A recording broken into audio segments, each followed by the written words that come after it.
So, the First Minister today in her address referred repeatedly to something called the Construction Industry Restart Plan, or the Scottish Construction Industry Restart Plan.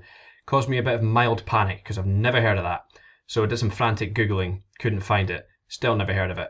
Reassuring, thought maybe I was crap at my job and I'd missed it and dropped the ball in a huge way. Turns out I haven't. And the reason no one's heard, including me, of this plan is because it is still in draft form.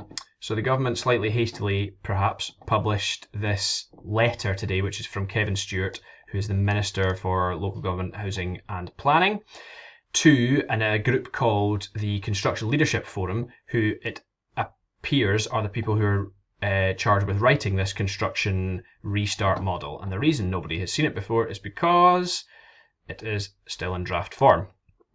So, what the First Minister said was, in phase one of the release of the lockdown measures, as outlined in the roadmap document that she published today, we would do phase one and two of the construction restart model that no one had heard of.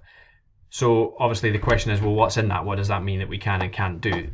We still don't know because it hasn't been published, but what this letter does include, along with some nice words about the fact that it's still in draft and congratulating everybody for working hard and being jolly good chaps, is a little bit of an outline of what's actually in the document. So this document, it would seem, is going to have 6 phases in it, confusingly numbered phase 0 to phase 5. Phase 0 is the planning. In phases 1 and 2, which, remember, is what the First Minister said is going to come into play probably on the 28th of this month or perhaps the 1st of June, depending on what the numbers do and how she feels. Phase 1 is a pre-start and site preparation, which has a little bit of detail here. So we also believe that, subject to a positive outcome of the review of the 28th, we're now ready to move to your phase 1, which is the advanced preparation of sites.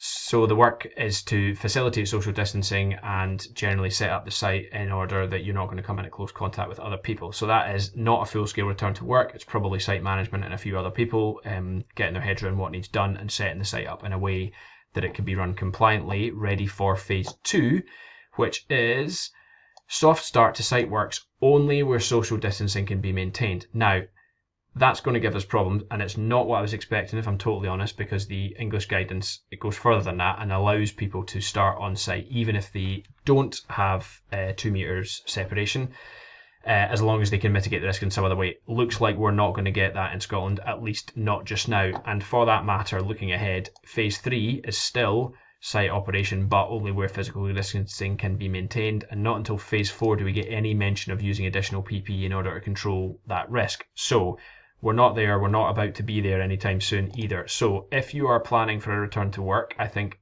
28th of May or possibly the 1st of June is the earliest you could be planning for that. And realistically, once the site is sorted out, your problem if you're a principal contractor, not your problem if you're not a principal contractor, what you are going to be allowed to do on site is only going to be going back with a proportion of the workforce and doing work where you can carry out social distancing.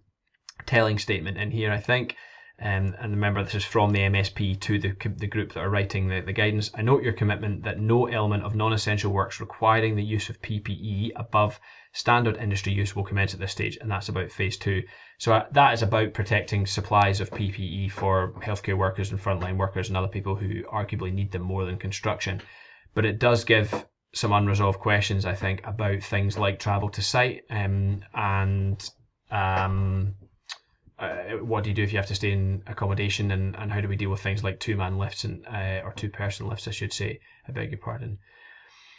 I don't have answers to those questions, sadly. I really hope that when this document is, which currently is in draft, the restart procedures or restart guidance is published, that it will have a little bit more detail in that and it will be explicit. But until that's published, I really don't have anything further to be able to say that is anything other than just speculation. So I know that's probably not the news you all wanted, and actually some of the advice that I've probably given in the last week needs to be revised in light of this, with respect to kind of additional control measures for tasks that require you to come within 2 metres. It looks like it's going to just be a case of if you can't stay 2 metres apart, you can't do it for the foreseeable future. As always, if there's anything I can do to help, then give us a shout, and I will endeavour to do my very best. Although my crystal ball, it would appear, is a little bit cloudy, so I'll maybe refrain from trying to predict the future. Cheers.